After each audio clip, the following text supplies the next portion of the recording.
Guys, what's up? কি খবৰ আপোনালোকৰ? আশা কৰোঁ আপোনালোকৰ সকলোৰে ভাল। নমস্কাৰ, মই ৰিমলি, মোৰ চেনেলত আপোনালোকক সকলোকে স্বাগতম জনাইছোঁ।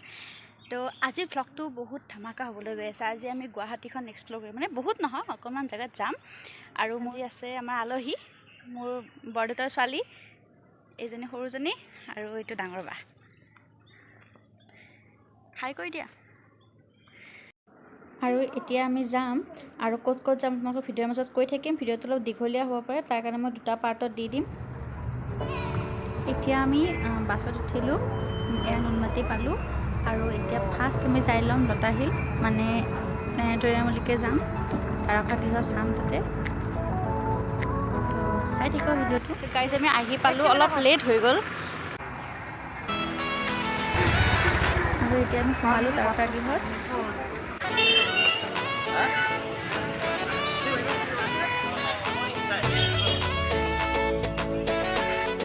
টিকেট কাউণ্টাৰত মানুহ ভৰ্তি হৈ আছে আৰু আহি গম পালোঁ এটা ভাল খবৰ যে আমাৰ লেট হোৱা নাই।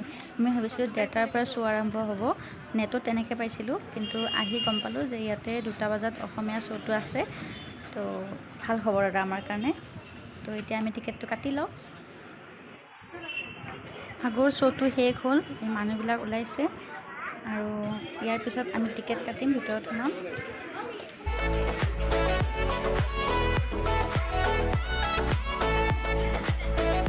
এতিয়া আমি ভিতৰত আহি গ'লোঁ আৰু আমি ছিটটো বিচাৰি লওঁ, ক'ত বহিম, কোনফালে বহিম। কনফিউজন, চবে দেখোন বহিয়ে লৈছে, আমি 3টা থকা ছিট ক'ত পাম এতিয়া।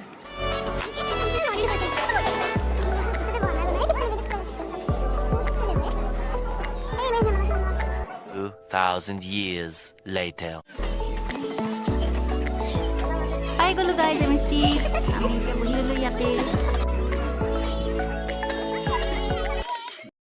আৰু এতিয়া আমি টিকেট কাটি ভিতৰত সোমাই ল'লোঁ, ছিট লৈ ল'লোঁ। আমাৰ 50 ৰুপিজকৈ লৈছে, যদি ষ্টুডেণ্ট হয় তেতিয়াহ'লে আই কাৰ্ড আনিব, 30 ৰুপিজকৈ হ'ব। আমাৰ চৌপাশ অতি মনোৰম আৰু বিস্ময়কৰ, ভিন্নতাৰ নিসৰ্গ দৃশ্যৰে পৰিপূৰ্ণ আমাৰ ঘৰুৱা গ্ৰহটোৰ পৰা মহাকাশৰ বিশাল গভীৰতালৈ এয়া আমি ভুমুকি মাৰিবলৈ লৈছোঁ।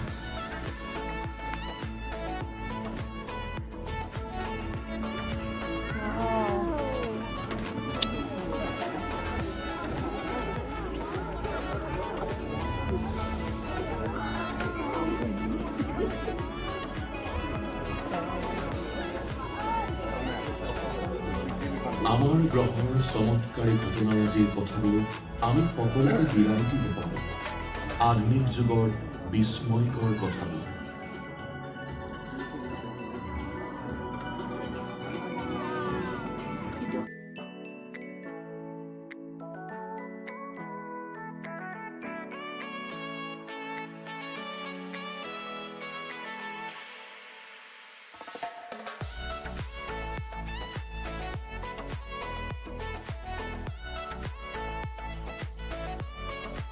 ভাগৰ পৰা 1970ৰ দশকৰ প্ৰথম ভাগলৈ আমেৰিকাৰ মহাকাশচাৰীসকলে ইয়াত পদাৰ্পণ কৰিছিল।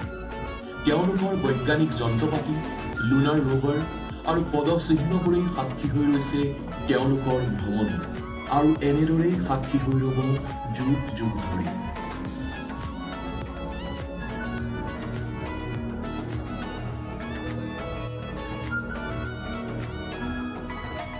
মানুহে এদিন হয়তো ইয়ালৈ আকৌ আহিব আৰু স্থায়ীভাৱে স্থাপন কৰিব বৈজ্ঞানিক যন্ত্ৰপাতিবোৰ। হয়তো মহাকাশৰ বুকুত ন ন চহৰ নিৰ্মাণৰ বাট মুকলি হ'ব।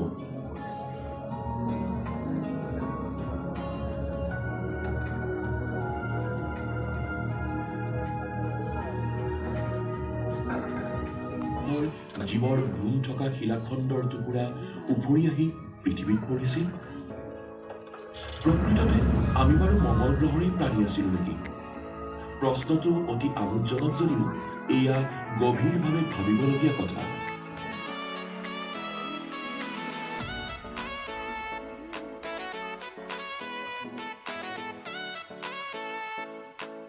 পাকঘূৰণি খাই খাই সৃষ্টি কৰিছে প্ৰবল ধুমুহা, আৰু অলপ ভিতৰ ফালত এয়া এমনিয়াৰ প্ৰবল বৃষ্টিপাত। ভয়ানক আৰু তীক্ষ্ণ এই চিকমিক বিজুলীৰ শক্তিয়ে গোটেই পৃথিৱীৰ সমান ডাঙৰ চহৰ এখনো ভস্মীভূত কৰি পেলাব পাৰিব।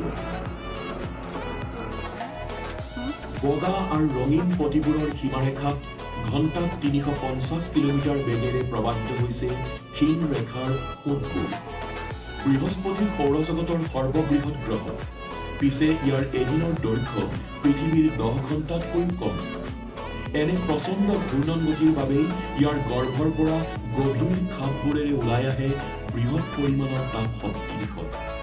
সূৰ্যৰ চাৰিওফালে যেন অৱহেলিত গ্ৰহৰ লেহেমীয়া গতি। ইউৰেনাছৰ 27টা উপগ্ৰহৰ ভিতৰত মিৰাণ্ডাও এটা।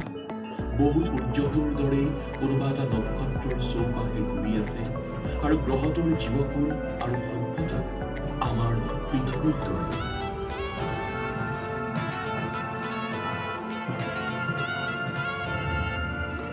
এটা গ্ৰহ য'ত বসবাস কৰে এনে এক প্ৰাণীজগত যি সাজে অত্যাধুনিক যন্ত্ৰপাতি, ৰেডিঅ' টেলিস্কোপ। এইবোৰৰ সহায়ত ইহঁতে জানিব পাৰে মহাকাশৰ বিভিন্ন খবৰ আৰু যিয়ে আমাক আঁকোৱালি ল'ব মৰম।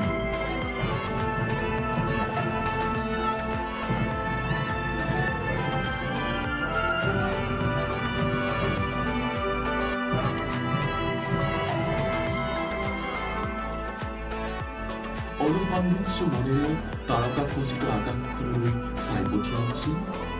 জানোচা সিহঁতৰ অকলশৰীয়া তাৰকাগৃহ চাই দিলোঁ আৰু বাহিৰত এতিয়া ইমান ৰ'দ।